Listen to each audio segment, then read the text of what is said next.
खूप छान अशी मस्त बेसन पिठाची बर्फी झाली आहे। एकदम मस्त कलर आलेला आहे बर्फीला। व्हिडिओला पुढे जाण्याआधी तुम्हाला सर्वांना होळीच्या खूप खूप मनापासून शुभेच्छा। तर आज आहे होळी, 23 मार्चचा व्हिडिओ तुम्हाला येतोय शनिवारचा। आणि इथे मी ओट्यावरतीच मंगल कलशाची स्थापना करते। आमच्याकडे जर काही कार्यक्रम असला, आचार्य येणार असले, आपल्याला काही स्वयंपाक बनवायचा असला तर सर्वात आधी इथे ना मंगल कलश म्हणजे असा तांब्याचा घट भरला जातो आणि त्यामध्ये पण हळदी कुंकू अक्षता वाहून 1 रुपयाचं नाणं टाकून त्यावरती विड्याची पाने ठेवून एक श्रीफळ ठेवायचं असतं। म्हणजे स्वयंपाकामध्ये भरभराटी येते, म्हणजे असं काही कमतरता भासत नाही आणि पूर्ण सर्व काही लोकांसाठी आपण जे काही अन्न शिजवतो ते अन्नधान्य पण सर्वांना पुरून उरतं। त्यासाठी ना आचार्य ना पहिल्यांदा मंगल कलशाची स्थापना करतात, पूजा करायला सांगतात। तिथे 21 रुपये 11 रुपये दक्षिणा ठेवतात आणि गणपती बाप्पा म्हणून इथे विड्याच्या पानावरती सुपारीची स्थापना केली जाते। हळकुंड खारीक बदाम सर्व काही इथे ठेवलंय मी आणि आता पूजा करून घेते। सर्वात आधी गणपती बाप्पांची पूजा करते आणि त्यानंतर मग अन्नपूर्णा देवीच्या नावाने जो मंगल कलश आपण इथे स्थापन केलेला आहे तिथे पण पूजा करून घ्यायची। तर सर्व काही अन्नधान्य भरभराटी आपल्या घरामध्ये राहावी ना टिकून, त्यासाठी ही सर्व काही पूजा असते। चला तर आता आपल्या व्हिडिओला छान मस्त सुरुवात झालेली आहे। पूजाही झाली माझी करून आणि आचार्य पण आलेले होते। तर इथून पुढचा व्हिडिओ बघण्यासाठी चॅनेलवर नवीन असेल तर चॅनेलला सबस्क्राईब करा आणि व्हिडिओ मात्र संपूर्ण बघा।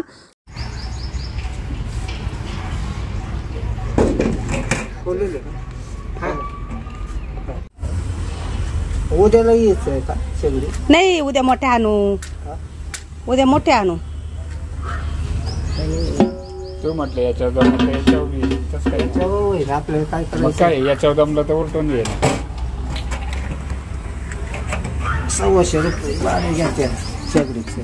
मग वाचते ना ते मग 100 रुपये घेते मोठ्याला शेगडी। शेगडी पेटवल्यानंतर त्यावरती एक मोठं पातेलं ठेवलं आणि त्यामध्ये तेल ओतलं थोडंफार। राहुलेना ट्रे घेऊन आला होता कारण हे ट्रे पण लागणार होते। तर आणल्यानंतर त्याला मी बोलली की ट्रे इथेच ठेव, म्हणजे ते घासावे लागतात ना, खराब असतात त्यामुळे। हाय हॅलो सर्वांना, गुड मॉर्निंग, नमस्कार। मी सुवर्णा आणि परत एकदा तुमचं सर्वांचं माझ्या एका नवीन मराठी ब्लॉगमध्ये अगदी मनापासून स्वागत। आजचा दिवस तुम्हाला खूप छान मस्त आनंदाचा आरोग्याचा जाऊ दे, हीच बाप्पाच्या चरणी प्रार्थना। तर छान आता सकाळी सकाळी व्हिडिओला सुरुवात झालेली आहे आणि तुम्हाला आज समजलंच असेल आज माझ्या मागे जरा धावपळ आहे, कारण आमच्याकडे आहे ना होळीच्या दिवशी दिंडी असते, म्हणजे कानिफनाथ महाराजांची पालखी येत असते। तर उद्या होळी आहे आणि आज कोकट होळी म्हणतात आमच्याकडे, आदल्या दिवशीच्या होळीला कोकट होळी म्हणतात। तर आज आम्ही ना बर्फी करणार आहोत, बेसन पिठाची बर्फी। त्यासाठी आचार्य आलेले, घटाची स्थापना झाली, सर्व काही आता सुरुवात झालेली आहे। व्हिडिओ नक्कीच संपूर्ण बघा, खूप छान असणार आहे। उद्याचाही कार्यक्रम खूप छान असणार आहे, सर्व काही तुम्हाला मी शेअर करेन आणि जमलं तर या तुम्ही पण प्रसादाला आमच्या घरी। चला तर चला व्हिडिओ बघत राहा। आपण आता मी तुम्हाला दाखवणार आहे की 5 किलो बेसन पिठाची बर्फी बनवायची आज। तर त्यासाठी ही सर्व काही तयारी चालू आहे। बाहेर ओट्यावरती सावली पण आहे ना, तर इथे शेगडी लावली आणि मोठं पातेलं ठेवलं आहे शेगडीवरती तिथे।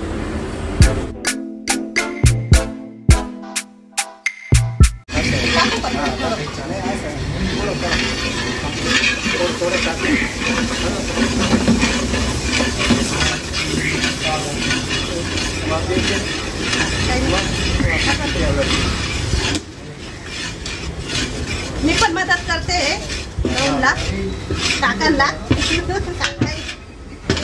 टाकू का सगळं?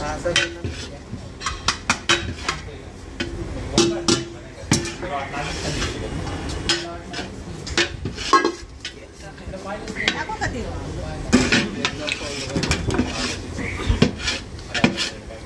सांगा बरं का मला। बस का लय तेलाचं नाही आपल्याला, बुजायला घ्या तुम्ही, नंतर त्याला आपोआप तेल सुटत ना। तेल सुटत होईल होईल आपण होईल, तुम्ही हलवा। 5 किलो बेसन पिठाची बर्फी इथे आचारी काका बनवत होते आणि मी बघत होते, कारण मला पण शिकायची होती, बर्फी कशी बनवतात बघायची होती, त्यामुळे मी पण इथेच उभी होती. आता 5 ते 7 मिनिटामध्ये ना बेसन पीठ असं छान मस्त पातळ झालेलं होतं आणि खमंग असं त्यांनी ते 15 ते 20 मिनिटं आहे ना शेगडीवरती भाजून घेतलं. त्यानंतर बेसन पीठ आहे ना खाली उतरवून घेतलं आणि पातेल्यामध्ये पाणी ठेवलं साखरेचा पाक बनवण्यासाठी. आणि हे बेसन पीठ गरम असतानाच यामध्ये ना खवा घालायचा होता. तर इथे मी अर्धा किलो खवा आणलेला होता. त्याआधी त्यांनी गरम बेसन पिठामध्ये ना वेलची पूड टाकली. साखरेमध्येच मी थोड्याफार वेलच्या ना बारीक दळून घेतलेल्या होत्या. त्यांनी अंदाजानुसार त्यांना जितकी पाहिजे तितकी टाकली आणि पुन्हा चांगलं हे पीठ आणि वेलची पावडर मिक्स करून घेतली. आता यामध्ये लगेच खवा टाकायला सांगितला त्यांनी मला, तर मी हातानेच असा चुरगळून टाकते, कारण खव्याच्या अशा गाठी गाठी असतात ना, तर तो पण पटकन असा वितळला गेला पाहिजे. त्यामुळे ना सर्व काही खवा असा हाताने व्यवस्थित त्यामध्ये मी टाकला. बेसन पिठामध्ये खवा टाकल्यामुळे ना बर्फीची टेस्ट अजून पण वाढते. नॉर्मली आपण घरामध्ये थोड्याशा पिठाची बेसन बर्फी बनवत असतो, त्यावेळेस तुम्ही थोडासा खवा टाकून बघा, त्यामुळे बर्फीची टेस्ट आहे ना खूप भारी लागते. आता इथे पाक बनवत आहे. पाक बनवण्यासाठी 5 किलो बेसन पीठ घेतलं होतं ना, तर त्यांनी 6 किलो साखर घेतली. साखर पूर्णपणे पाण्यामध्ये बुडेल एवढं पाणी घेतलं आणि इकडे मी खवा आणि बेसन पीठ छान असं मिक्स करून घेतलं, एकजीव करून घेतलं. त्यानंतर आता ह्या ट्रेमध्ये ना बर्फीचं मिश्रण ओतायचं होतं. ट्रे स्वच्छ घासून धुतलेले होते. त्यानंतर त्यामध्ये मी तेल टाकून सर्व ट्रेला आहे ना छान तेल लावून घेतलं आणि पाकामध्ये थोडासा फूड कलर वापरला त्यांनी ऑरेंज, त्यामुळे बर्फीला खूप छान रंग येतो. आता हा गरम गरम पाक ते बेसन पिठामध्ये ओतणार. पाक ओतल्या ओतल्या पुढची प्रोसेस असते ना ती खूप फटाफट करावी लागते. पाक आणि बेसन पीठ आहे ना छान पूर्णपणे असं एकजीव झालं पाहिजे. त्यासाठी ना खूप पटकन हे सर्व काही मिश्रण आहे ना एकत्र एकजीव करून घ्यायचं असतं आणि लगेच खूप पटापट हे सर्व काही तेल लावलेल्या ट्रेमध्ये टाकायचं असतं. आपल्याला जितकी बर्फी जाड पातळ पाहिजे त्याप्रमाणे ट्रेमध्ये हे सर्व मिश्रण ओतायचं असतं. तर इथे मी ना त्यांच्या हाताखाली मदत करत होते आणि राहुल आणि राहुलचे पप्पा पण ट्रे ना पटापट उचलत होते, कारण ट्रेमध्ये मिश्रण ओतल्यानंतर ट्रे ना थोडेसे असे आपटावे लागतात, म्हणजे बर्फी ना छान अशी सेट होते सगळ्या बाजूला, त्यासाठी. तर हे सर्व काही आम्ही करत होतो. लगेच आम्ही सर्व ट्रे ना घरामध्ये घेतले आणि बर्फीला ना चांगलं सेट केलं. प्लास्टिकची पिशवी घेतली होती, कारण हाताला ना चटके बसत होते. बर्फी ना पटकन छान अशी मस्त सेट झाली. 5-1 मिनिटामध्येच बर्फीचं मिश्रण आहे ना सुकायला लागतं, त्यामुळे आपल्याला पटापट याचे काप करावे लागतात. काप करताना पण आहे ना आचारी काकांनी मला दाखवले अशा प्रकारे काप करायचे. तर एका ट्रेमधले त्यांनी काप करून दाखवले, बाकीचे काप मग मी आणि मिस्टरांनी केले. तर आजची बेसन पिठाची बर्फी तुम्हाला कशी वाटली, आवडली ना, कमेंटमध्ये नक्की सांगा. आणि बेसन पिठाची बर्फी ना खरंच खूप भारी झालेली होती, खूप टेस्टी. दिसायला पण ती खूप मस्त अशी यम्मी दिसते. कलर पण तुम्ही बघू शकता बर्फीचा खूप मस्त दिसतोय. खवा टाकल्यामुळे ना बर्फी अगदी अशी मस्त सॉफ्ट झाली, अजिबात एक कडक होत नाही ही बर्फी, आणि खूप मस्त केली होती आचारी काकांनी. तर बेसन पिठाची बर्फी ना मला खूप आवडते.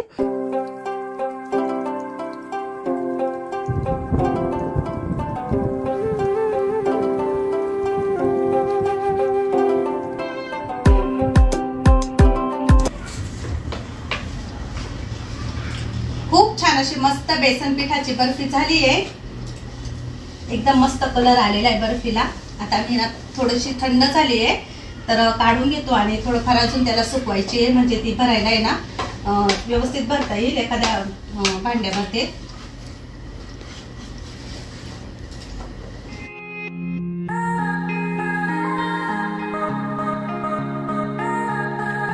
कोथिंबीर वल्ली थोडी कच्चा काढा ना ओली. तर मिस्टर आज पहिल्यांदा भाजी मार्केटमध्ये जाऊन बाजार घेऊन आले. आता तुम्ही आणल्यावर पटणारच. खाली ठेवा, ठेवा ठेवा. कोथिंबीर खूप मोठी मोठी जोडी हो. कितीला आणली आहे? 4 जोड्या. किती रुपयाला एक आहे? 20 रुपयाला एक. आजचा पूर्ण दिवस आमचा आहे ना कार्यक्रमाच्या तयारी करण्यातच गेला. मिस्टर पहिल्यांदा मार्केटमध्ये गेले होते भाजीपाला आणण्यासाठी, कारण मला घरी ना बरीच कामं होती, त्यामुळे मग मी काही गेले नाही त्यांच्यासोबत. त्यांनी थोड्याफार पूजेच्या वस्तू आणायच्या होत्या त्याही आणल्या आणि कांदे आणायचे होते भरपूर. तर 10-11 किलो कांदे घेऊन आले. हिरवी मिरची, आलं, लिंबू, कोथिंबीर पण छान मस्त फ्रेश आणली होती. आता भाजीपाला तर सर्व काही आणलेला आहे, पण उद्याचा जेवणाचा मेनू काय आपला तर तो तुम्हाला पुढच्या व्हिडिओमध्ये समजेल. एकदम छान मस्त जेवणाचा मेनू ठेवलेला आहे. दरवर्षी मी वेगळं वेगळं काही ना काही ठेवत असते. तर किराणा बाजार पण आणला होता मिस्टरांनी, तांदूळ पण आणले होते भात बनवण्यासाठी. तर 1008 या जातीचाच तांदूळ आणलेला आहे, जो बारीक असतो आणि खायला पण खूप टेस्टी असतो, म्हणजे चवदार असतो. आणि पत्रावळी, द्रोण हे सर्व काही आणलं होतं. त्यानंतर इथे ना 30 किलो बाजरीचा कट्टा आणलेला होता. एकदम छान अशी मस्त ही बाजरी मिस्टर घेऊन आलेले होते. तर बाजरीच्या भाकरी बनवायच्या होत्या ना त्यासाठी, आणि मला बाजरी 12 महिने आवडते. चांगले आणले, मस्त आणले. 32 रुपये किलो आहे. छान आहे, छान आहे. बाहेर 34 रुपये, 32 मस्त आहे. तुम्हाला पण समजलं पाहिजे आता. नाही, मला सगळं समजतं, पण याच्यातून माप घ्यावं लागत. आपल्याला काय जरूर म्हणून असं बोलतं, मला जमत नाही, मला येत नाही. पाहिलं ना, दरवेळेस मी हीच बाजरी आणत असते. खूप छान अशी मस्त निर्मळ बाजरी दिसते. अजिबात यामध्ये खडा किंवा घाण नाही आहे. मशीनने साफ केलेली असते आणि दिसायला पण एकसारखी दिसते. आता मला आहे ना 10 किलो बाजरीचं दळण करायचं होतं आणि 20 किलो गहू. तर हे सर्व काही दळण आता करून घेते मी. बाजरीमध्ये काही खडा माती नाही आहे, पण तरी पण आपलं काम आहे, आपण व्यवस्थित बघून घ्यायचं, चुकून एखादा खडा नको जायला त्यासाठी.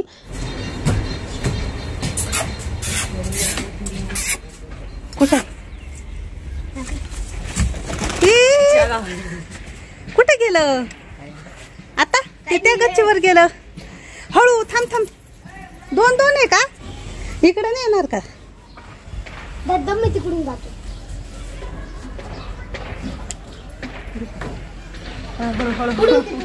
तिकडून उडव, इकडं येईल ते. धरला ये, चल. कबूतर आले आमच्या टेरेस वरती. ए माझ्याकडे ना काय करीत नाही ना कबूतर? नाही. लई छान बसलं. कबूतर घेतलं मी.